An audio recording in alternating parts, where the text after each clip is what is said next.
Great to have you back. The external traits that we'll cover in these videos are more superficial, but don't be fooled, they are deeply rooted in our biology, which I'll briefly cover now.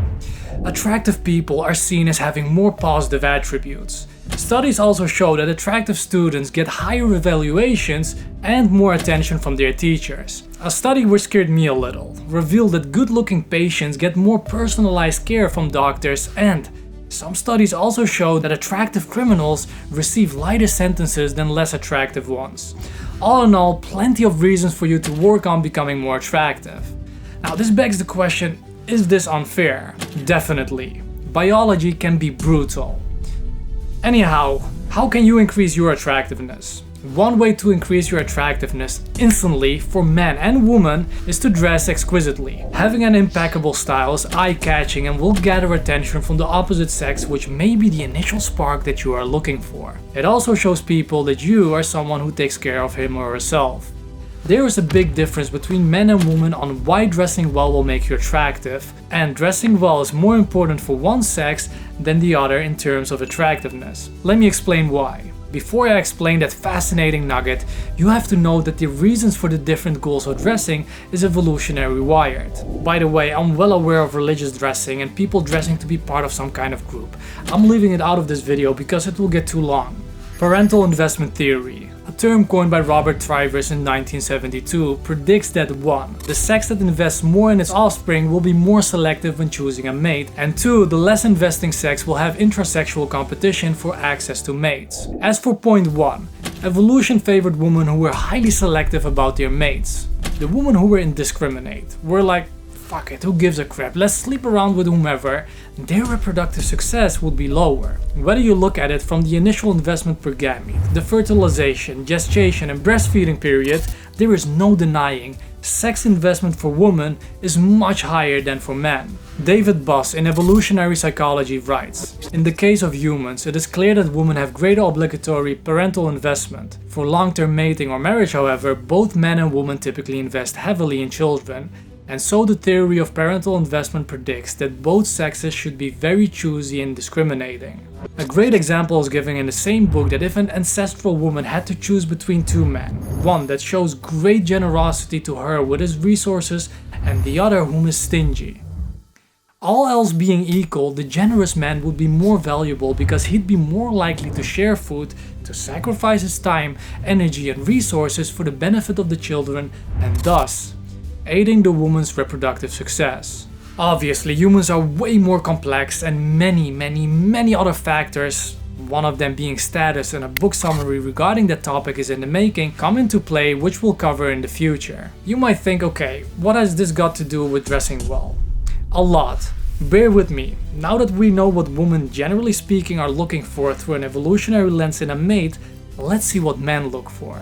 Men seek, due to many advantages in our evolutionary past, fertile women. There is a distinction between fertility and reproductive value, but let's not bring that in right now. By the way, the notion of women reaching their peak quote-unquote sexual market value, not their value as a person, let's get that very clear, is at its highest in their mid-20s. The problem that arises for men is that unlike our closest primitive relatives, chimpanzees, who get bright red, swollen genitals and scents that are highly attractive to male chimpanzees, we as men don't know when women are really fertile. The ovulation is, to a large part, concealed, so what now? David Buss explains in the aforementioned book. Ancestral men, however, could have evolved adaptations sensitive to observable qualities of a woman that are correlated with underlying reproductive value. 2 potentially observable sets of cues would have included a woman's youth and her health. So men seek for proxies for a healthy and fertile female, attractive external qualities like skin quality.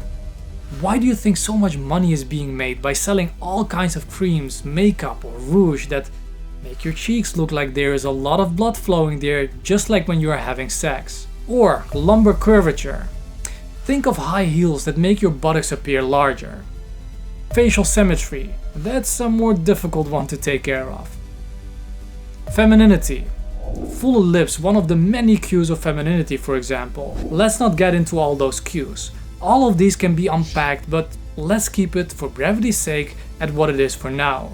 You might wonder, okay, why did you tell all of this? Well, it has brought us to explain to you the fascinating nugget I was talking about.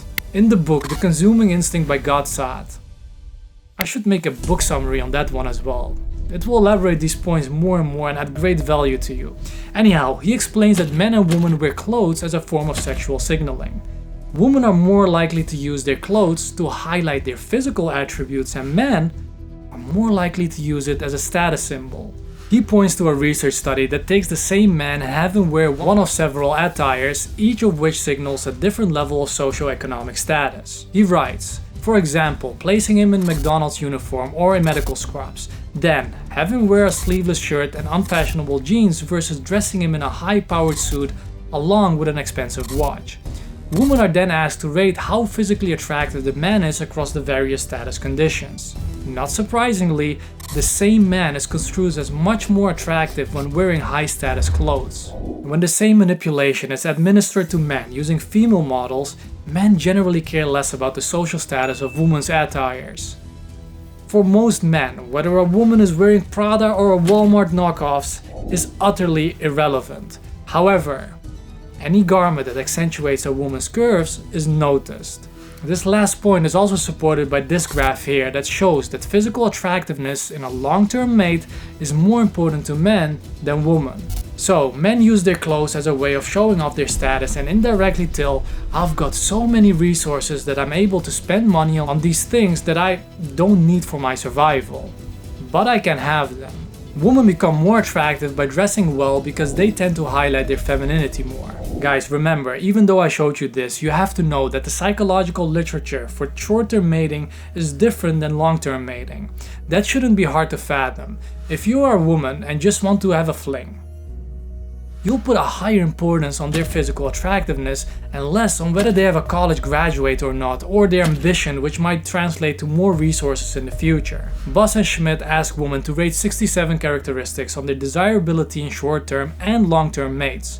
The rating scale ranged from -3, which meant extremely undesirable, to +3, meaning extremely desirable.